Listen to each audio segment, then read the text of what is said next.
So what is up, guys? Nick here, helping you to master your technology. Should you still buy an iPhone 7? Today, we revisit a familiar foe here in July 2018. You guys seem to be enjoying the should you still buy iPhone videos I've been doing lately. And the reason I want to bring this one back, I did a video, should you buy iPhone 7 5 months ago. You could check that out, more shots and things like that. But in this one, we have the LCD iPhone coming to replace the iPhone 8 and 8 Plus.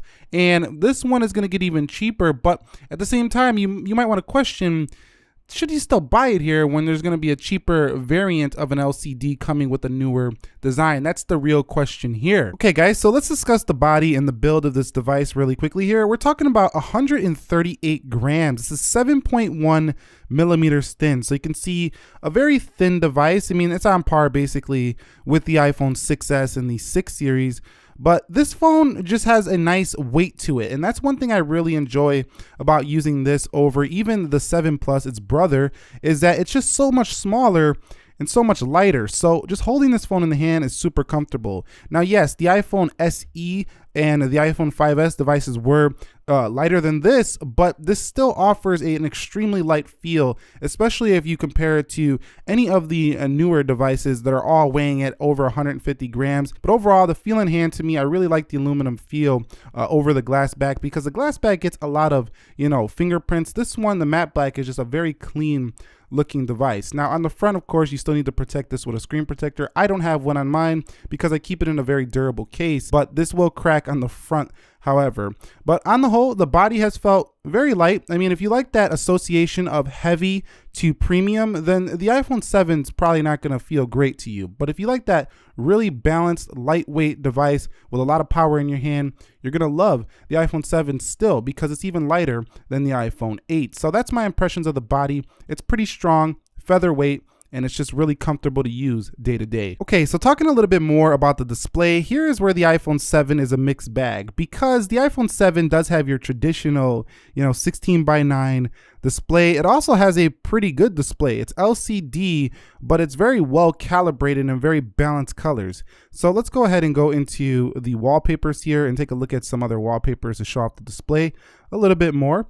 You can see colors just look really good on this display overall. It's got really good viewing angles, but LCD in comparison to OLED just doesn't look quite as, vibrant, quite as amazing in store anyway. But on a day-to-day, it's pretty comfortable on the eyes. One thing that is low about this phone though is the resolution. At only 326 pixels per inch. If you look at this next to pretty much most phones that are in the same price category in the market, this phone has a little bit less density, and that's noticeable, especially if you compare it to one of its closest competitors that's actually cheaper than this phone now as well. The Galaxy S7 has a much higher density, and it looks much sharper and vibrant than its display. But overall, the display is still comfortable to the eyes, and if you get immersed in your content and just using the iOS experience, you kind of tend to forget that it's 326 pixels per inch, that it's not even a 1080 display. It does have a 65.6 screen to body ratio, which makes it feel like the bezels are pretty huge, which they are. That's one of the negatives of this phone. But overall, I think the display is still definitely serviceable, usable right now. And if you're gonna buy it, you just gotta keep in mind, are you cool with the thicker bezels, the less trendy tall display? Then you'll still appreciate what the 7 has to offer. Okay, so let's talk a little bit about the software department of the iPhone 7. So going into software update, you can see I'm running the official 11.4. I didn't put 12 on here because I still use this phone as a daily sometimes for when I go out doing activities like sports or, biking, things like that. I need something light and portable. I still go to the iPhone 7 sometimes. It's a really nice device. Now, in terms of the software itself, iOS has been a little bit spotty in the earlier stages. The iOS 11.4 though has been pretty stable here for this device, and I haven't had much crashes at all. I still feel like iOS 10 when this device first came out was faster than iOS 11, but we're gonna see performance upgrades in iOS 12 going forward. In early betas are not showing too much of a difference, but I'm sure in the later betas, when we get closer to the official GM builds, we're gonna see some very fast increases in performance here for the iPhone 7. Now, in terms of iOS, that what iOS is versus Android, that's a whole different debate for another day. Software overall though, it's gonna be be updated for a couple years to come. And if you're buying this device right now, you're not going to have any issues with having this device 2-3 years and still being updated. However, I'm not sure how long it will be fast in those upcoming years, but seeing as though the big controversy with iOS 11, I don't think Apple's going to be downgrading performance on your iPhone anytime soon. And that brings me on to performance. Now, I know you've seen a few of my speed tests already with the iPhone 7, but what's really impressed me about the iPhone 7 is its competent performance. Now, it's been out almost 2 years, and I don't really see any difference when it comes to this category. This phone is on par with most 2018 Android phones when it comes to performance. It feels as fast as a Galaxy S9 in terms of, just the power of the applications. Now, the animations do open a little faster on the S9 and newer devices, but the fact that an older 2016 phone can keep up with pretty much any Android today shows that this processor was definitely ahead of its time in the quad-core A10 Fusion, and there's a reason why the A10 Fusion is in the new iPads. So if you're buying this for everyday performance right now, this is still a strong suit, and the A11 is not that much of a difference either over this A10. I mean, yes, of course, on benchmarks, it's more, but in the real world, I can't tell if there's an A10 or an A11 in my device. So performance should not be a concern if buying an iPhone 7 right now. Very snappy, very impressive performance. Software is going to get even better with 12 as well to increase the performance further. So let's discuss that battery life. Now, I've experienced this phone on the day-to-day quite a bit, and the battery life has been pretty good actually. 88% here right now on the device. I actually have a maximum capacity on this iPhone 7 right here. And this phone is, I would say, a day phone for most users. Now, it's not going to be a 2-day phone, and heavy users will need to top this thing up before bedtime. But most people should be able to get through a full day with the iPhone 7. Now, it's not great battery life, but it's a 1-day battery life phone. It's not disappointing. Now, if you want to know raw numbers, what I usually get, I get about 4.5 to 5 hours screen time here, and standby is incredible on most iPhones, so that's not an issue. If you're not powering this on, you probably could get 2 days if you're an extremely light user. Okay, so discussing the audio experience.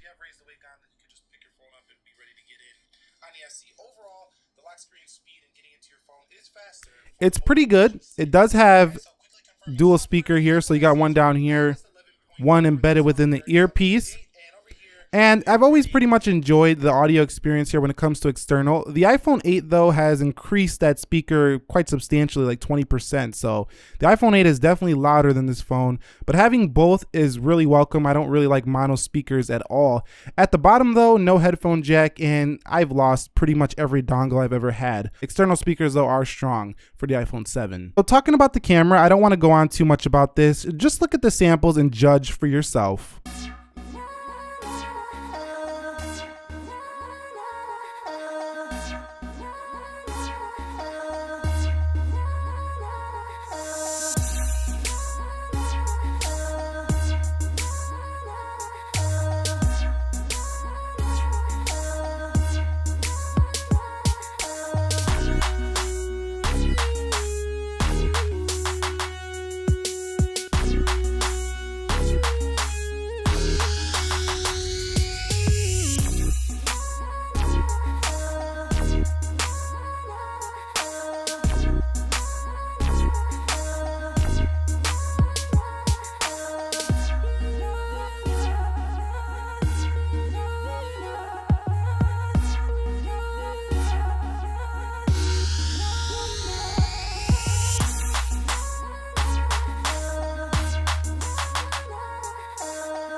So I quickly want to just point out a few things I didn't like about the 7. Number one is no wireless charging. Even this year when this phone came out, the S7 had wireless charging. I think even the S6 before it might have had wireless charging.